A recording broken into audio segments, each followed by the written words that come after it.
Hi, everybody. The instructional learning activity that I chose to share with you was the graffiti wall. A little bit about what it is. It's very engaging, it's interactive, and it's student driven for a teacher resource. These are activities that can be done before lessons, kind of in the middle of your lesson to assess or unit to assess how students are doing, or even after your lesson or unit is over to see how much students have grown or what they have learned. They're great for building community because you can do activities and have them make a birthday graffiti wall for student friends and write on them. You can yourself make wacky Wednesday facts or throwback Thursday review activities based off of these. And they can be done on chart paper, smartboard, whiteboard, or even tablets. It's kind of up to you. For me in my classroom, I have used them for a couple years now. A lot of times I use them kind of like a different version of a KWL, and I will put out chart papers around my classroom that might have character, setting, problem, solution, and ask the kids to kind of go through and write what they already know about them. And then as the unit gets over, we'll kind of pull them back out and I'll show them what they've done and then maybe give them different marker colors and have them go back and add what they have now learned so they can see how much they have grown through different units. Another idea I've tried is like a post-it party where I might write a math problem on my whiteboard and then have the kids go up and they can write their answers and their strategy out on a post-it.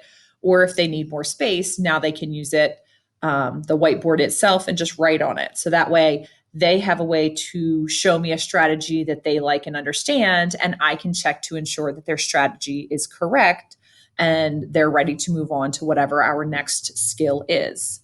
I've used it for planning out science projects that we've done. So I might have 4 or 5 kids working on a chart paper together to plan out like our building bridges unit.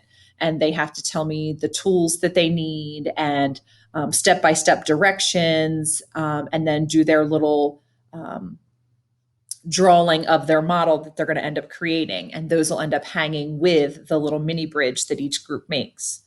I usually use it to start out my timeline section of our history unit, and I'll put a big butcher block paper or bulletin board paper down on the floor, and it'll say like first day of school all the way through events up until usually about Easter time is when this unit happens. So it might have like a Christmas party listed in the middle, and it might have the field trip that we took to the firehouse and different things like that.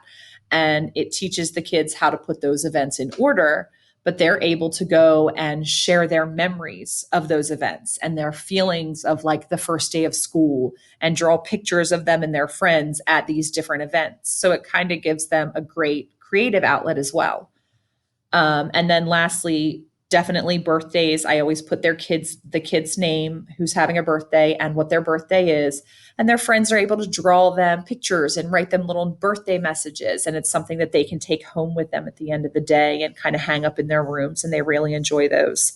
My favorite one is to do the morning routine fun writings with them.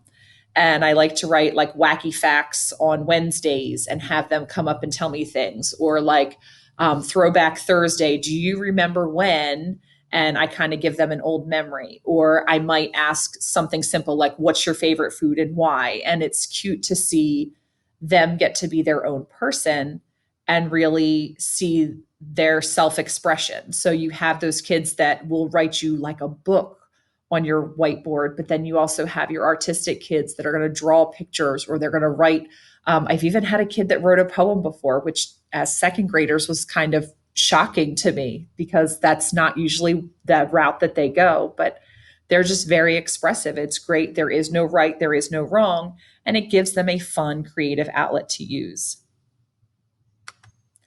I've used several resources throughout my time doing these.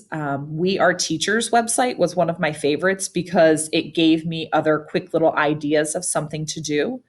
It has a visual, so it has like a picture of the graffiti wall, and then it has a description of how that person used it and it helped them. So there's like 20 different ways that you guys can use graffiti walls if you go to We Are Teachers website and check that out. So it was really fun. You could have them write their favorite quotes for older readers.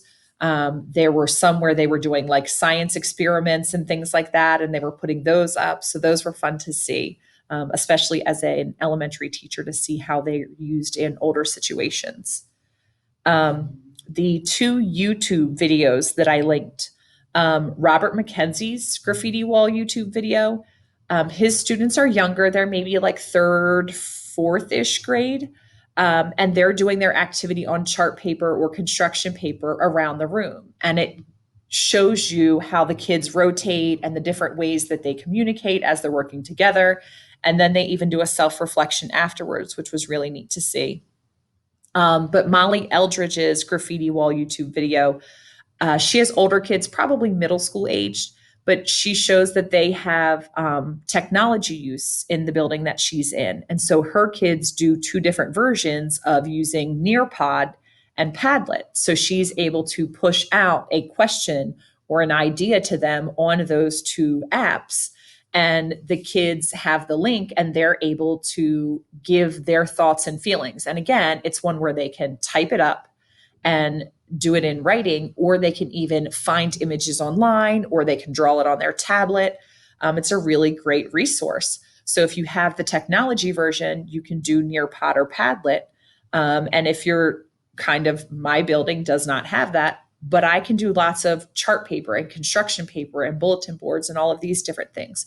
So there's lots of variety out there depending on what your district's abilities are, also your own kind of creativity and what your students are interested in. So I really like graffiti walls for that reason. It's very versatile. So I hope you enjoy the strategy and are able to use it in your classroom.